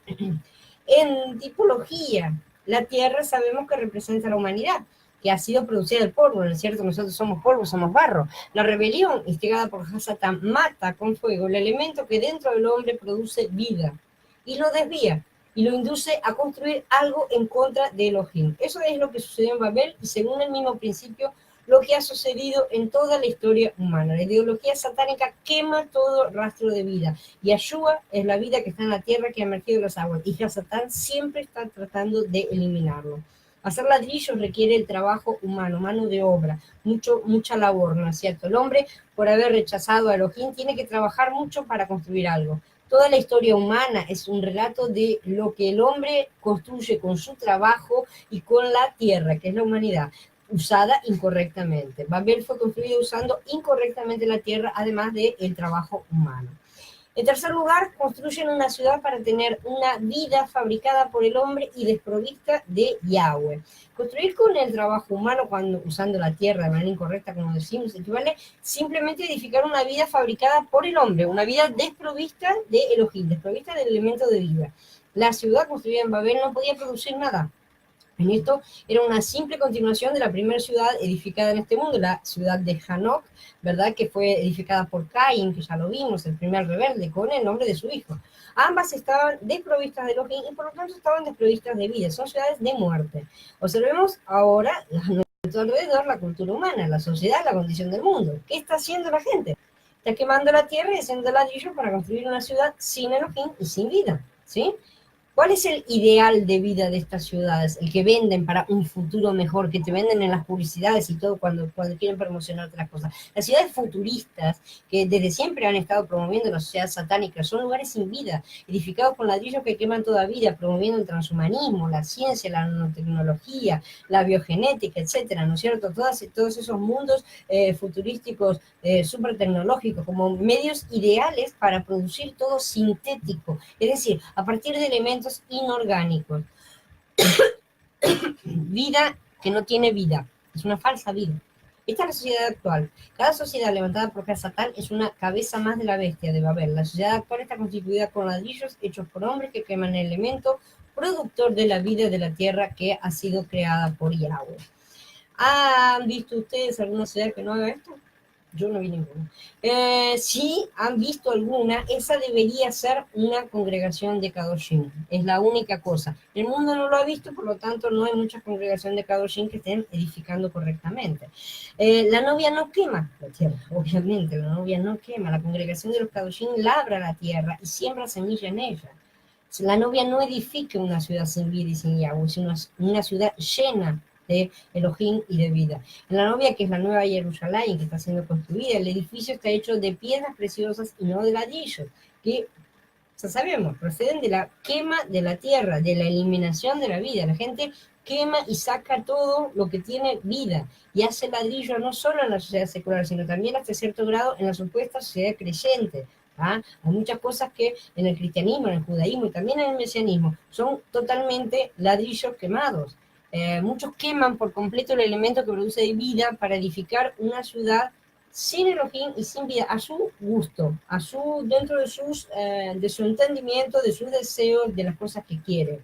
Espero que todos veamos la diferencia que debe existir y que debe ser absolutamente manifiesta entre la congregación de los Kadoshim y una sociedad cualquiera. Debe ser más que evidente cómo el elemento de vida domina una, ¿no es cierto? En contraste con la otra que es solo de muerte. Dentro de esta Babel hay muchas mini Babeles también, ¿no es cierto? Subsidiarias de la gran ramera, por así decir. Y muchas de ellas tienen apariencia de piedad, pero niegan la eficacia de Yahweh, resaltando siempre la fuerza y la voluntad humanas en sí mismos, el trabajo de cada uno. En cambio, la congregación de los Kadoshim labra la tierra, siembra semilla en ella, la riega, esta semilla de vida, la cual es Mashiach mismo, va a crecer y va a producir materiales para la edificación de la ciudad Kadosh de Yahweh. Esto es lo que hace la congregación de los Kadoshim. No hablamos de labrar la tierra para producir vegetales, hablamos de la construcción del edificio de Yahweh, que es la novia. Si en una congregación de los Kadoshim no hay vida, sus miembros simplemente están fabricando ladrillos. Ese es el problema. ¿Estamos fabricando ladrillos o estamos levantando el edificio de Yahweh? ¿Estamos permitiendo ser labrados o estamos fabricando, matando, quemando la tierra para producir ladrillos? Esa es la cuestión de dónde estamos parados. En cuarto lugar, ellos construyen una torre para declarar que renuncian a Elohim. La torre es una declaración a todo el universo. Las torres, los obeliscos, todo ese tipo de cosas que se ven desde lejos son como en las montañas, ¿no es cierto? Eh, son cosas elevadas y son llamadas de señales también muchas veces. Entonces es importante en ese sentido. La torre fue una declaración a todo el universo, pero muy especialmente a Yahweh, que vería una cosa tan prominente, por así decir, esa es la idea, de que el hombre se había independizado de él y deseaba vivir por su cuenta. Entonces, vemos el mismo principio de una ciudad con una torre, hoy en día también en la sociedad humana. Siempre lo tenemos que llevar a todo a lo que está haciendo hoy por hoy para que veamos el paralelismo, para que veamos cómo es él siempre actúa de la misma manera. Una torre representa la publicidad de lo que se está haciendo. Aquella torre era la publicidad, era un cartel luminoso de nos estamos liberando, una cosa así que estaban poniendo para que todo fuera completamente visible. Incluso en la obra creyente se puede construir una torre para hacerse publicidad. Un predicador, por ejemplo, fulano de tal vez hace una propaganda como predicador mundialmente conocido y la gente va a escuchar a quién. Esta propaganda es una torre, es un obelisco, o es un mojón, es una señal, ¿sí? Si este predicador actúa de esta manera, Yahshua no va a tener un nombre tan grande como el del fulano de tal que va a dar la cosa. Él se está autopromoviendo, vengan a escucharme a mí, ¿sí? Y no a Yahshua. Entonces la gente va a ir a escuchar al predicador y no a Mashiach, lo que diga o deje de decir le va a importar bastante poco a la gente, y por algo tenemos personas escuchando tanta estupidez en tantos shows, porque no se llaman denominación ni siquiera. Son grandes carteles, son enormes propagandas, estas son evidencias de la construcción de una torre. Babel es el origen de Babilonia, ¿no es cierto? La que sería posteriormente llamada Babilonia, porque Babilonia es el equivalente griego de la palabra hebrea Babel, ¿sí? Sin embargo, los traductores se han divertido en traducir la misma palabra con dos nombres diferentes, no sabemos por qué, llamando a la primera de Torre de Babel y al imperio de Babilonia, cuando los dos son llamados de Babel en el mismo idioma, ¿sí? No solo tenemos a Babel en Bereshit 11, sino también tenemos a Babel en la época del exilio. Entonces, de esa manera nosotros veríamos de manera más clara y más contundente la continuidad de esta semilla y cómo creció, ¿no es cierto? También finalmente tenemos a Babel en Gilgalut en el capítulo 17. La Babilonia mencionada en este capítulo es el sistema religioso actual en todas sus acepciones, tanto las completamente falsas como las religiones netamente paganas o satanistas. Me estoy refiriendo a la que es mencionada en el capítulo 17, porque además Babel es un todo. No es solamente la parte religiosa, pero en este capítulo se refiere a la parte religiosa.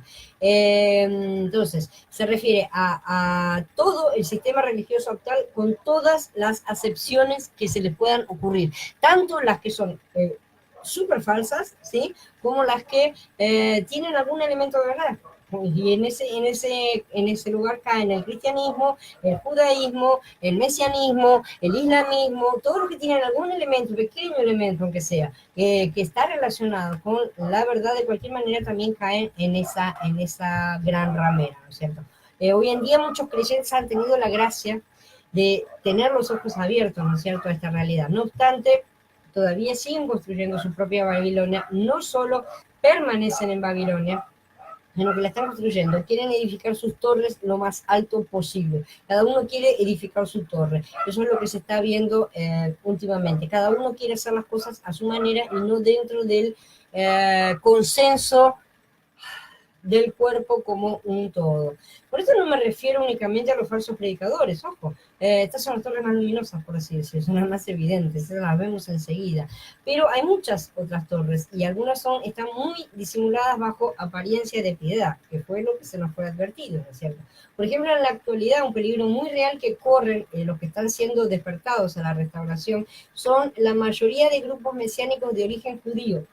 Y noten Que digo la mayoría porque siempre está el remanente, ¿eh? No quiero que se entienda que todo el mundo, que todos son malos, porque no es así.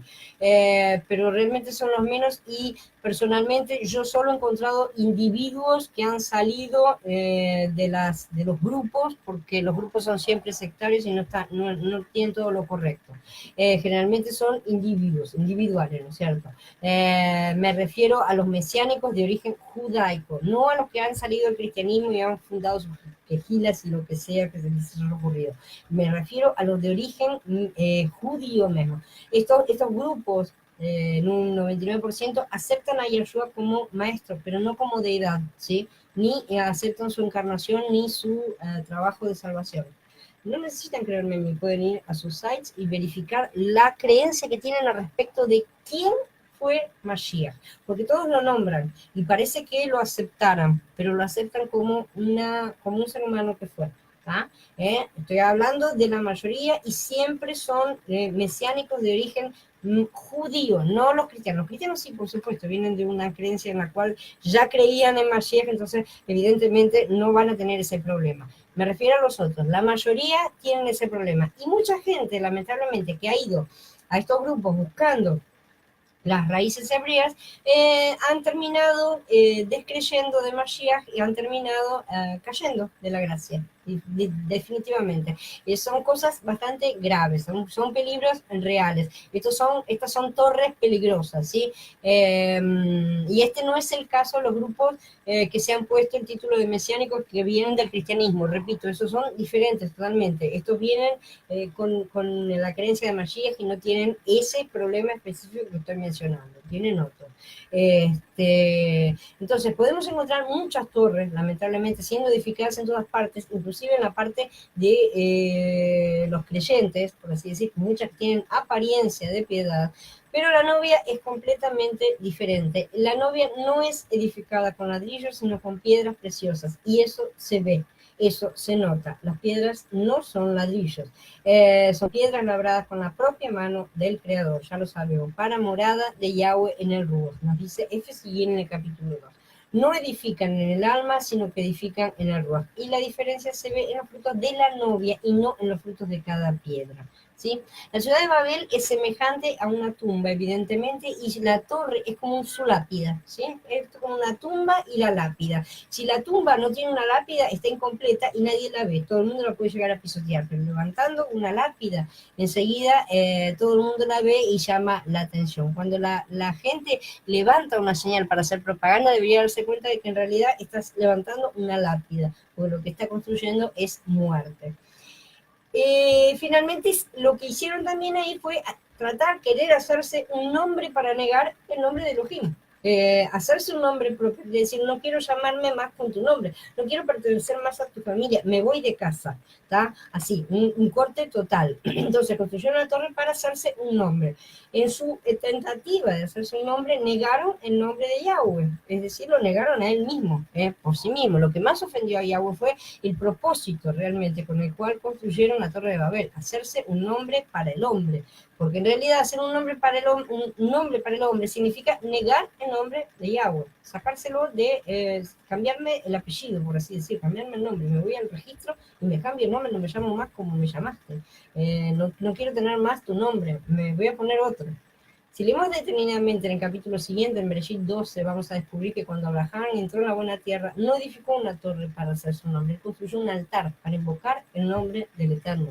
Está en el capítulo 12, 7, 8. Aquí en Babel el hombre rebelde construyó una ciudad con una torre a fin de obtener un nombre para sí mismo. Pero Abraham, en la buena tierra, erigió una tienda para morar en ella y construyó un altar a fin de invocar el nombre de Yahweh. Ciertamente la torre hecha por los hombres de Babel fue una ofensa para Elohim, pero nosotros debemos levantar altar para invocar siempre el nombre de Yahweh. Entonces, como resultado de todas estas cosas, estos individuos fueron esparcidos por todas partes, ¿no es cierto? La humanidad fue esparcida en su vivir, fue desparramada por toda la tierra. No pudieron más vivir juntos, que era lo que originalmente les había sido ordenado, ¿no es cierto? Pero ellos deseaban realmente no ser esparcidos, que es lo que expresan, ¿no es cierto?, en su deseo. A pesar de que ya habían recibido la orden de esparcirse por toda la tierra, crecer y multiplicarse y cubrir toda la tierra, ellos no querían separarse, querían vivir en un conglomerado, que es lo que tenemos en las ciudades hoy. Hay mucha tierra en este planeta que no es utilizada correctamente y la gente vive hacinada una arriba de la otra en las ciudades. Ese es el estilo de vida de no querer separarse y ser un conglomerado del sistema satánico. Las escrituras relatan que en el primer siglo la congregación de los Kadoshim no fue esparcida, a pesar de que se les había dicho que debían ir hasta los confines de la tierra. Pero a pesar de todo, ella no fue esparcida completamente, ¿no es cierto? Ella fue extendida. La novia no se esparce en sí, la novia crece y se extiende, pero la novia crece y se multiplica correctamente, ¿sí? Entonces, eso era lo que Yahweh quería que la humanidad hiciera cuando salió del arca. Lo que quería era que se expandieran correctamente, no que tuvieran que ser dispersados como fue al final, porque no quedaba otra, había que sacar esos grumos que se habían formado en la mezcla. Además de eso, fueron confundidos en su idioma. Como resultado, fue confundido todo el lenguaje y no pudieron hablar más la misma lengua, ¿no es cierto? La lengua fue confundida. El lenguaje es una afirmación, la expresión de nuestros conceptos, es la forma en la cual nosotros emitimos lo que está dentro nuestro, es la forma en que manifestamos y expresamos. En la congregación de los Kadoshim no debería haber varias clases de enunciaciones diferentes, que es lo que vemos en todas partes, cada uno su opinión. Porque en la novia todo tiene que tener un único sentir, que es Mashiach, y no hay otro, no debe haber otro sentir. En Romanillín, en el capítulo 15, en Corintillín Aleph en el 1 y en Filipillín en el 2, Shaul exhorta a los creyentes a tener un solo sentir, o sea, que no expresen cosas diferentes cada uno, sino tener un solo sentir. Nosotros tenemos una sola mente, tenemos la mente de Mashiach, ¿sí? Eso es exactamente lo contrario de Babel. Si nosotros estamos divididos, si todos tenemos cada uno nuestra opinión e insistimos en permanecer en nuestras opiniones en vez de centrarnos y dilucidar cuáles son las diferencias y ponernos en el Ruach a buscar las respuestas que Yahweh quiere para la unión de la novia, entonces dejaremos de estar edificando Babel, estaremos edificando el edificio de Yahweh. La maldición siempre conduce a la confusión, siempre termina en confusión. Por eso es que vivimos en una confusión tan grande hoy por hoy. Si en la congregación de los Kadoshim, en un lugar cualquiera, los creyentes tienen diferentes ideas y opiniones, como digo, esto lo vemos en todas partes, esto es señal de que la maldición ha caído sobre la congregación en general, y no que estén malditos, sino que están bajo un estado de maldición que deben revertir para alcanzar las bendiciones, ¿verdad? No quiere decir que estén malditos sin solución. Nosotros somos salvos de cualquier manera. Entonces, cuando tenemos diferentes conceptos con nuestros hermanos, y esto es bastante inevitable en estas épocas de restauración, porque sí, en cierta medida estamos saliendo del caos, ¿no es cierto? Pero aún así debemos tratar de buscar la unidad de las cosas. Cuando tenemos diferentes conceptos, nunca debemos pronunciar palabras de disensión, que es lo que Shaul también y los apóstoles advertían todo el tiempo.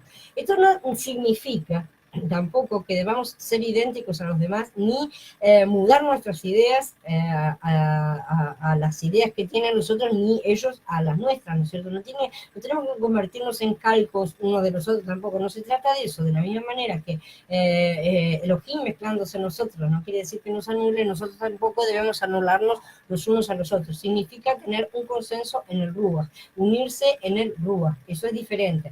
Debemos evitar a toda costa las disensiones que llevan a la maldición, ¿no es cierto? Y que vemos que tanto no evitan para nada, se pelean, se cortan, se abren, se van y abren una nueva denominación y son una masa entre millones y hacen todas cosas por el estilo. Eso debemos tratar de evitarlo dentro de todo lo posible, pero bueno, como ya dije, en el mismo nivel que el gobierno. El límite está en no hacer lo que Yahweh no manda. Entonces, hasta ese límite tratamos de evitar todo tipo de disensión. Obviamente, tampoco es para agachar la cabeza y aguantar cualquier cosa que esté contra la palabra de Yahweh, no es así tampoco. Entonces, lo que debemos hacer es trabajar desde el Ruach para eliminar las diferencias, ¿sí? Pero trabajar para eso, buscando las diferencias. Bueno, vamos a ver cuáles son las diferencias, vamos a sentarnos y analizar cuál es el problema y dónde está, y lo vamos a analizar desde el Ruach.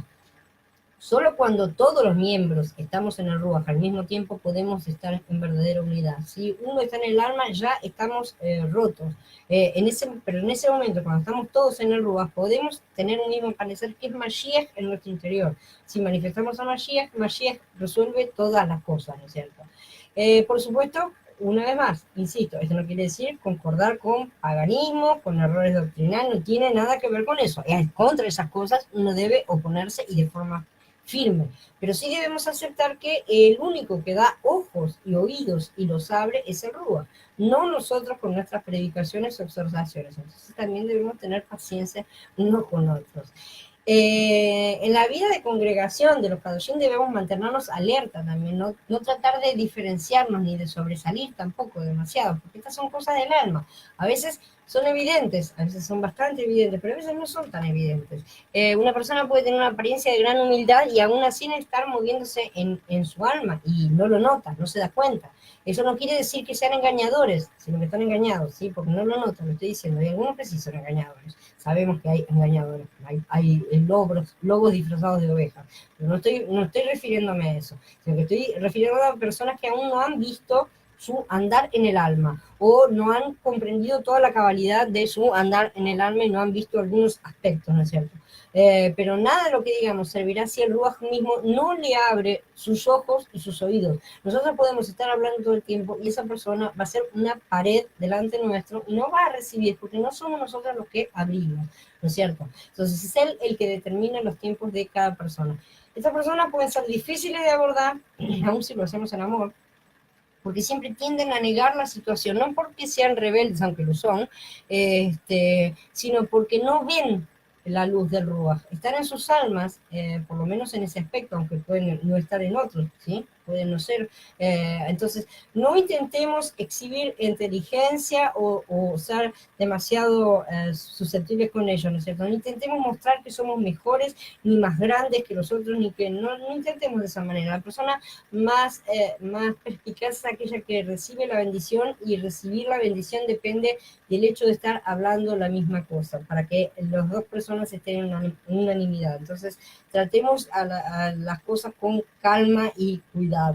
Romanillín 15 nos dice que debemos tener una sola mente y hablar todos al unísono, ¿sí? La congregación de los Kadoshim debería tener una sola boca. Esto es exactamente lo contrario de Babel. Nosotros no podemos ser una Babel. Nosotros tenemos un solo cuerpo y por lo tanto hay una sola boca, que es la boca de Mashiach, ¿sí? La razón por la cual la novia actual tiene tantos problemas es que hay miles de mentes. La novia actual casi no tiene ni manos ni pies, está llena de mentes y bocas. Todo el mundo quiere ser mente y boca. No hay nadie que sea manos y pies. Cada miembro forma una boca separada, o sea, cada grupo hace su mini cuerpo, por así decir. Cuando nos encontramos con esta situación, no escuchamos nada más que personas que dicen: yo no estoy de acuerdo con eso, no creo en eso, no me parece que sea así, no. Entonces, en esta situación predominante entre los creyentes hoy, es lo que vemos a nuestro alrededor, ¿no es cierto? ¿Qué es lo que está sucediendo? Todas personas que están cada uno en su cuadradito, por así decir, sí, pero sin tratar de ver cuáles son las diferencias, si realmente son tan diferencias así, porque a veces es una falta de comprensión, nada más es algo que entendimos mal a veces, y sucede. Entonces, puede que no sea, y estamos pensando que es la gran cosa, ¿no es cierto? Entonces, esta es la razón por la cual hoy la novia no crece ni se manifiesta en estos días. En estos días la novia está completamente dividida, y en estos momentos de restauración y confusión general es mucho más todavía. Entonces, ¿qué tenemos en la vida de congregación de los Kadoshim, en la novia? Tenemos la bendición porque tenemos una sola mente y una sola boca. Eso debemos buscar. Sabemos que hay una sola, y por mucho que veamos que hay muchas en este momento, nosotros debemos trabajar para que se llegue a la unidad de una sola, porque el cuerpo de Mashiach tiene una boca, no tiene 1000 bocas, ¿sí? Si alguien visita la congregación de los Kadoshim en diferentes localidades, debería escuchar las mismas cosas básicamente, ¿sí? Puede haber pequeños detalles que no sean demasiado importantes, porque como ya lo he dicho muchas veces, todos nosotros vamos a poner la individualidad de cada uno y para eso ha sido creada, no para ser negada por completo, para que seamos marionetas, ya lo hemos dicho. Esto no es Babel, esto es Shavuot, esto es Pentecostés, ¿sí? En Shavuot los diferentes pueblos que hablaban idiomas diferentes terminaron entendiéndose entre sí, estaban todos desparramados y Shavuot los volvió a unir a todos. La vida de congregación de los Kadoshim es el verdadero Shavuot. No estamos dispersos, tenemos unidad. No tenemos confusión, tenemos un único hablar. Y es para esa unidad que debemos estar trabajando. Entonces, he terminado. Cualquier pregunta que necesiten hacer, quedo a su disposición en este momento. A ver, dice Andrés, ¿la novia estará en todas las naciones hoy? ¿O son los que están saliendo del sistema religioso? La novia está en todas partes y en muchos casos todavía no están despiertos. O sea, la novia, por así decir, la novia es la manifestación ya completa, por así decir, que está conformada por todas las congregaciones de Kadoshim locales, que están en las diferentes localidades que tendrían que estar. Sin embargo, muchas de estas congregaciones están llenas de paganismo, están llenas de errores doctrinales, están llenas de cosas que deben ser limpiadas. Algunos han despertado, otros no.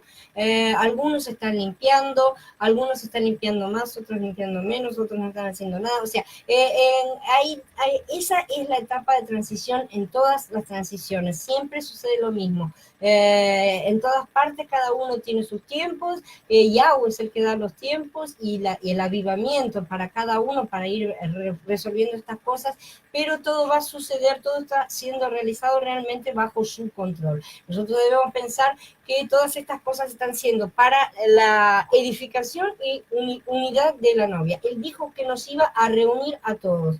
Entonces, esa es la forma de estar comenzando. Debemos comenzar a trabajar para que esa reunión se realice lo más rápido posible, lo más eficazmente posible y siempre en el Ruach y no en el alma. Entonces, dice Andrés también, Shavuot ya no se celebra como reunión, ¿querés decir vos? Acerca de las fiestas vamos a hablar un poco más adelante. En su momento vamos a hablar acerca de todas las fiestas, en breve vamos a hablar acerca de los festejos y todo. Disculpe, me dice Micaela, aquí quién es nuestro prójimo. El que está al lado. Todos son el prójimo. Como está escrito y ya lo leí un poco antes, tenemos que hacer el bien hasta a nuestros enemigos. Así que, como dijo Mashiach en la parábola del samaritano, cuando justamente un fariseo le preguntó quién es mi prójimo, él le contó la parábola del samaritano, ¿no es cierto? Entonces, ¿quién actuó como prójimo? Le preguntó al final y él dijo, aquel que lo ayudó. Entonces, ve tú y haz lo mismo, le dijo Mashiach, ese es el prójimo.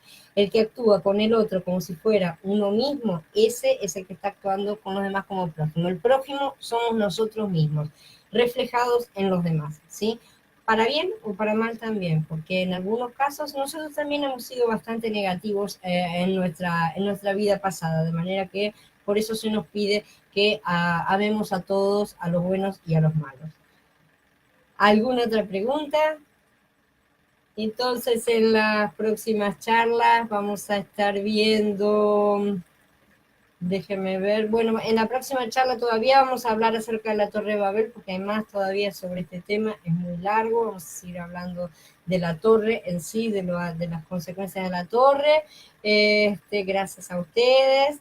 Y próximamente vamos a empezar a tomar el tema de Nimrod en sí mismo y también todas las implicaciones históricas que ha tenido y todo lo demás en todas las civilizaciones y cómo influenció en todo.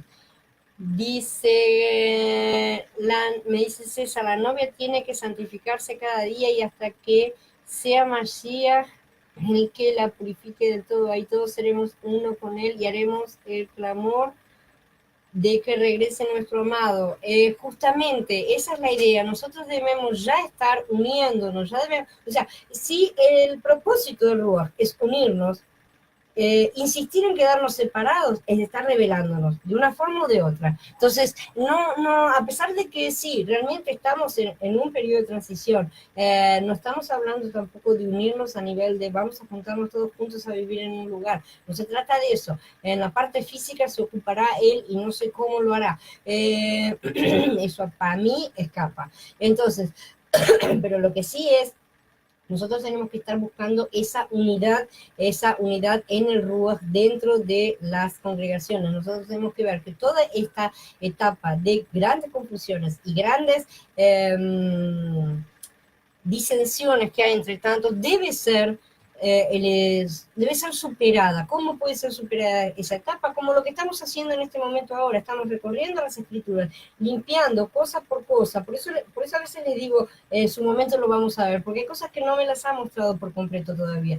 Todo lo que estamos haciendo es un recorrido de limpieza, que es lo que nos corresponde como Efraín, como personas que venimos del mundo gentil, seamos creyentes o no creyentes, no interesa, venimos del mundo gentil. Entonces nosotros debemos limpiar todo lo que entendemos de las escrituras, de los paganismos que nosotros hemos colocado, para después poder juntarnos con Yahudá, que debe estar haciendo lo mismo, debería estar haciendo lo mismo, de manera que podamos juntarnos limpiamente, podamos juntar las cosas limpias, no las cosas sucias, ¿sí? Porque si empezamos a juntarnos con los paganismos de uno, con el paganismo del otro, hacemos una Babel peor que la que fue originalmente, ¿sí? No se trata de eso, se trata justamente de ir limpiándonos, ir haciendo este recorrido lo más posible para poder tener una mayor comprensión de todas las cosas y sentarnos a limar asperezas, por así decir, con personas que todavía estén con discusiones y disensiones y diferencias, ¿no es cierto?